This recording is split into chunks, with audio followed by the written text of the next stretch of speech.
તો કેમ છો મારા વાલા મિત્રો? જીવનના અંદર દુઃખ પડવું એ પણ જરૂરી છે. તમને કોઈક વખત લાગતું છે કે બધું જ દુઃખ મારા ઉપર છે, મને જ કેમ દુઃખ પડે છે? તો સાહેબ, નસીબવાળા છો. નસીબવાળા એટલા માટે કે દુઃખ એને જ પડે છે કે જેને સુખ ધમ ધોકાર પડતું આવવાનું હોય. પહેલા એને એટલું દુઃખ પડી લે છે, એને ખાવા પણ મળતું નથી, એને કોઈક વખત તો રહેવા પણ મળતું નથી, કોઈક વખત તો એને તનના કપડાં ઢાંકવા પણ મળતા નથી. દુઃખ એટલું પડી જાય છે. પછી એનું સુખ એવું આવે છે, પછી એની ચડતી એવી આવે છે, તો ભલા જોતા રહી જાય છે કે અમને ખબર છે કે આની જોડે ખાવા પણ નહોતું, અમારી જોડે માગીને લેતા, આમની જોડે પહેરવા કપડું પણ નહોતું, આમની જોડે રહેવા સાબરું પણ નહોતું. એવા ને એવા લોકો પછી કહે છે. એટલે દુઃખ પડે એટલે પોતાની જાતને, પોતાની ભગવતી માતાજીને સમરતા રહેવું, પોતાની ભગવતી માતાજીનું નામ લેતા રહેવું, એને પગે લાગતા રહેવું. દુઃખ એ જાણી જોઈને આવવા દે છે. તમારી ભગવતી જોગમાયા જાણી જોઈને દુઃખ આપવા દે છે, એટલા માટે કે એને ખબર હોય કે મારો દીકરો સુખ જોઈને સળી તો નહીં જાય ને. એ જોવા માટે તમને દુઃખ આપે છે કે આ લાયક તો છે ને, આ સુખના લાયક તો છે ને.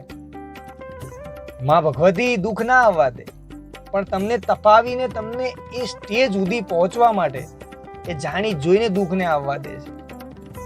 એટલે તમારી ભગવતીની કૃપા સમજી કે તમારી પરીક્ષા લે છે.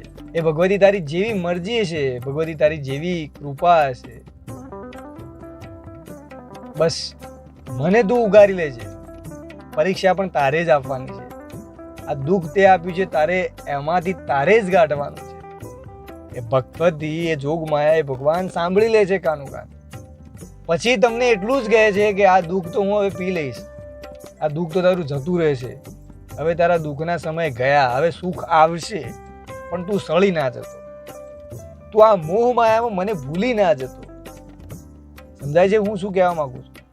એટલે દુઃખ જરૂરી છે, દુઃખ આવે છે એટલે નસીબવાળા છો. પછી સુખનો જે અહેસાસ થાય છે ને સાહેબ, એનું વર્ણન પણ ના કરી શકો તમે. એટલે ભગવતીને આવા ટાઈમે ભજતા રહો, એનું નામ લેતા રહો, એને પગે લાગતા રહો કે તું જે કરે એ કરું, તારે તોય તું ને મારે તોય. પછી એ દુઃખ ગાયબ થઈ જાય છે, એ દુઃખ પી લે છે. સમજાય છે? જો મારો વિડીયો પસંદ આવ્યો હોય, મારું પ્રવચન સારું લાગ્યું હોય દિલ સુધી, આ દિલથી જ વાતો કહું છું, મને ખબર નથી કે શું બોલવાનું છે. કેમેરો ચાલુ હોય એટલે એટલું માની લઉં છું કે ગુજરાતની 6 થી 7 કરોડના લોકો જુએ છે, તો એમના અંદર આ જે દિલથી આવે છે, ખબર નથી સાહેબ, અહીંયા બેઠો છું એટલે ખબર નથી કે શું બોલું છું, પણ એ ભગવતી જેટલું બોલાવે છે એટલું જ હું બોલું છું.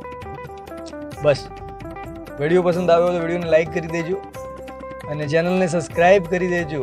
જો જિંદગીમાં પ્રભુ ભાવિત થઈને એક જિંદગીમાં પોતાનું નામ બનાવવા માંગતા હોય, પોતાનું જીવન સાર્થક કરવા માંગતા હોય, બસ ફરીથી મળીશું એક નવા વિડીયોમાં.